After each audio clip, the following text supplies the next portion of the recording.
Кайранайын, бул тентек балаңар енді укпай атат. Шайлоонун убагында көлдүн аксакалдарына ошол убактагы Эми президент Садыр Нуркожоев сиз билим берүүгө байланыштуу. бир мүнөткө Жогорку кеңеште Иманалиев менен Төлөбаев каймайтышты. Москвадан 95 километр алыстыктагы аймакка дрондон чабуул жасалды. Энтони Блинкен АКШ Борбор Азиянын аймактык бүтүндүгүн колдой турганын айтты. Орусия Кыргызстанга 40 өрт өчүрүүчү машина берди. Италияда кайык экиге бөлүнүп, качкындар каза тапты. Грецияда поезд кагышып, ондогон адам мерт кетти. АКШ мамлекеттик мекемелерге TikTok'ту колдонууга тыюу салды. Түркияда TikTok айыпка жыгылды. Польша куралдануусун күчтөндүрүүдө. Түркияда жер титирөөгө туруштук бербеген үйлөрдү салган 200 адам камалды. Апта ичинде болгон дүйнөдөгү жана Кыргызстандагы маанилүү кабарлар топтомун мен Нурайда Жекшанова айтып берем. Медиа Хабтын YouTube каналына катталып, лайк басып, комментарий жазганды унутпаңыз. 1 мартта Жогорку кеңеште Билим берүү министрлигине экс-депутат Каныбек Иманалиевдин талапкерлиги каралды. Иманалиев депутаттардын суроолоруна жооп берип жатканда, депутат Балбак Төлөбаев менен айтыша кетишти. Каныбек Капашевич Үсүкөлдүк аксакалдарга бир кайрылып койбойсузбу ушул жерден? Балбак Зарлыкович, аксакалдар коомунун төрагасы Каптагаев менен да эң кызыгы буга чейин да Садыр Нуркожоев менен сүйлөшкөнбүз. Ал экөөбүз 10 жыл чогуу иштешкенбиз депутат. Анан президент Жапаров менен Үсүкөлдүн аксакалдарыбыздын мен бир да проблемам жок. Ортодо чыга калып эле президентке айрыкча кошомат кылам, көрүнөм дегендер бар. Ал Кыргызстанда болгон, мындайын да боло берет. Мага ишенип чоң тармакты бергендиги, демек президенттин андай ичинде кек сактап, таарынып, андай маселеден бийигирээк мамлекеттин кызыкчылыгын бийик койгондун күбөсү ошого жообу. Эң сонун жоопту мен эмес Садыр Жапаров берди.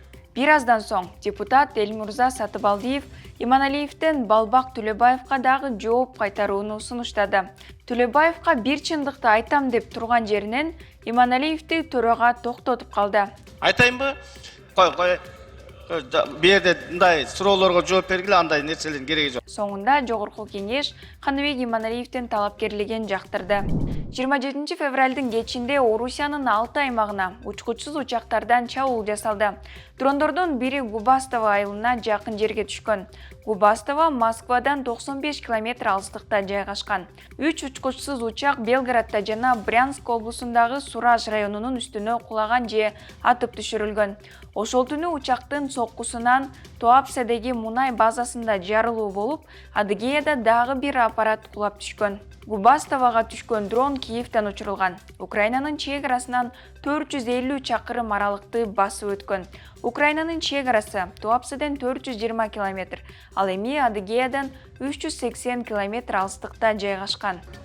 28 февралда эртең менен Москва облусунун Коломенский районундагы газ компрессордук станциянын жанына дагы бир учкучсуз учак кулап түшкөн. Андан кийин белгисиз учуучу объекттин айынан Санкт-Петербург жана Ленинград облусунун аба мейкиндиги бир нече убакытка жабылган. Кийинчерээк Орусиянын коргоо министрлиги бул аба кыймылын көзөмөлдөөчү жарандык бийлик органдары менен өз ара аракеттенүү боюнча машыгуу өткөрүп жатканын, согушта учактар учуп жатканын билдирген. Киев мындай соккулар тууралуу ачык комментарий бербей келет. Учуусуз учактардын Москвага жакын аймакка кулашы Орусиянын Украинага толук масштабтуу басып кириши башталгандан берки эң чоң окуя болду. 28 февралда АКШнын мамлекеттик катчысы Энтони Блинкен Казакстанга иш сапары менен барды. Казак президенти Касым-Жомарт Токаев Блинкен менен жолугушуусунда Америка Казакстандын суверенитетин колдоп келгенине ыраазычылыгын билдирди. Андан соң Блинкен Астанада Казакстан, Кыргызстан, Тажикстан, Өзбекстан жана Түркмөнстандын тышкы иштер министрлери менен жалпы жана бетме-бет жолукту. Мамлекеттик катчы АКШ региондогу соода-экономикалык тармакты өнүктүрүүгө 25 миллион долларлык көмөк көрсөтүүлөрүн жарыялады. Энтони Блинкен Кыргызстандын тышкы иштер министри Жээнбек Кулубаев менен жолукту. Тышкы иштер министрлиги жолугушууда аймактык стабилдүүлүк, коопсуздук, чек-ара маселеси, санкцияларды минималдаштыруу жолдору, Ауганстандагы кырдаал талкууланганын билдирди. Ал эми АКШнын мамлекеттик департаменти, мамлекеттик катчы адам укуктарын жана негизги эрдиктерин, тыш жыйындарды өткөрүү эркиндигин коргоо, маалымат каражаттарынын эркиндигин, бейөкмөт уюмдардын жана жарандык коомдун ишин коргоо зарылдыгына басым жасады деди. Энтони Блинкен Астанадан Ташкентке сапар алды. Борбор Азия плюс АКШ саммитинен кийин Кыргызстанга Орусиянын өзгөчө кырдаалдар министри Александр Куренков келди. Орусия Кыргызстанга 40 өрт өчүрүүчү машина берди. Акылбек Жапаров Куренковго президенттин атынан ыраазычылыгын билдирди. Жапаров Кыргызстанда жыл сайын 200 өзгөчө кырдаалдар болоорун айтып, анын зыяны 4 миллиард сомго жетет деди. Мындан тышкары ноябрда Ми-8 куткаруучу тик учагы Кыргызстанга келерин Орус президентинин администрациясынын өкүлү Игорь Маслов билдирди. Ошондой эле ал Орусия 9 заманбап мектеп куруп берерин айтты. Италиянын Калабрия провинциясында адам ташыган кеме кыйрап, кеминде 59 адам курман болду. Алардын арасында ымыркайлар жана өспүрүмдөр да бар. Кырсыкта 81 адам аман калды. Анын ичинен 20 адам ооруканага жаткырылды. Кайык Италиянын жээгине жетип калганда ташка тийип экиге бөлүнүп кеткен. Анда Иран, Пакистан жана Афганистандын 150дөй жараны болгон. Адам сатууга шектелип түрк жараны кармалган. Качкындар отурган кеме Түркиядан Италияга сапар алган. 20 метрлик кайыкта мынчалык көп адам болгону өзү кылмыш деп Италиянын премьер-министри Джорджа Мелони айтты. Европа биримдигинен деңиз аркылуу баш паник алгысы келген качкындар Италияга агылат. Өткөн жылы 100 миңдей качкын кайык менен келген. Италиянын бийлиги Европа биримдигин мындай трагедия кайталанбашы үчүн миграция агымына жоопкерчилик алууга чакырды. 2014 жылдан бери жер ортолук деңизде 20 миңден ашуун адам чөгүп, өлгөн же адам дайынсыз болгон. Ал эми 1 мартта Грецияда жүк жана жүргүнчү ташыган поезддер кагылышып, 32 адам каза тапты. 350 адамды ташыган поезд Афинадан Салоникиге баратканда жүк поезди алдынан чыккан. Эмнеге мындай болгону азырынча белгисиз. Жүргүнчү поезддин 4 вагону рельстен чыгып кетип, алардын бири күйүп, 2 поезддин дөңгөлөктөрү жана башка бөлүктөрү ондогон метрге чачырап кеткен.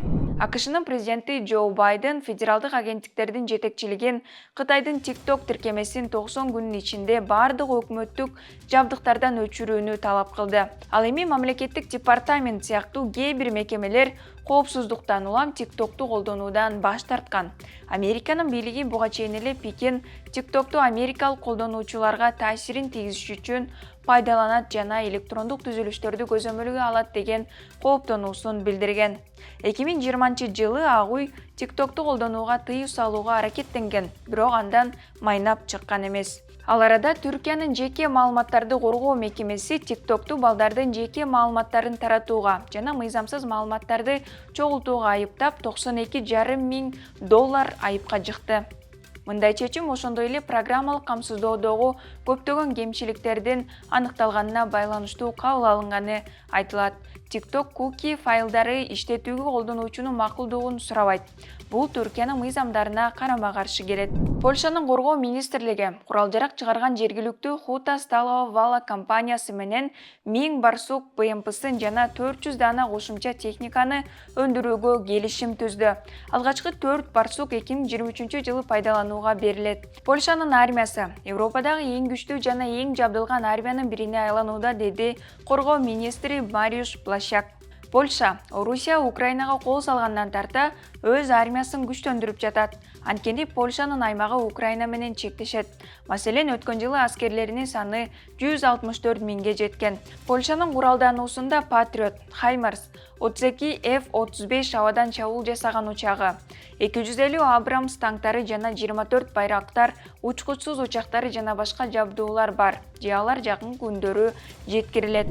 Түркияда 6 февралдагы катуу жер титирөөдө көп кабаттуу турак жайлар менен курулуштардын урап калганына байланыштуу 600дөн ашуун адамга кылмыш иши козголуп, 180ден ашуун адам камакка алынды. Анадолу агенттигинин маалыматына ылайык, негизинен уйгурган жалданма компаниялардын жетекчилери, имараттардын ээлери, прорабтар кармалган.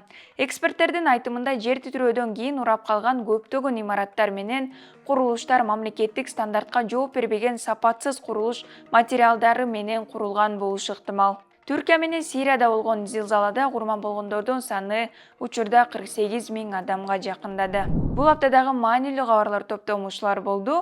Апта аягында кайрадан көрүшкөнчө.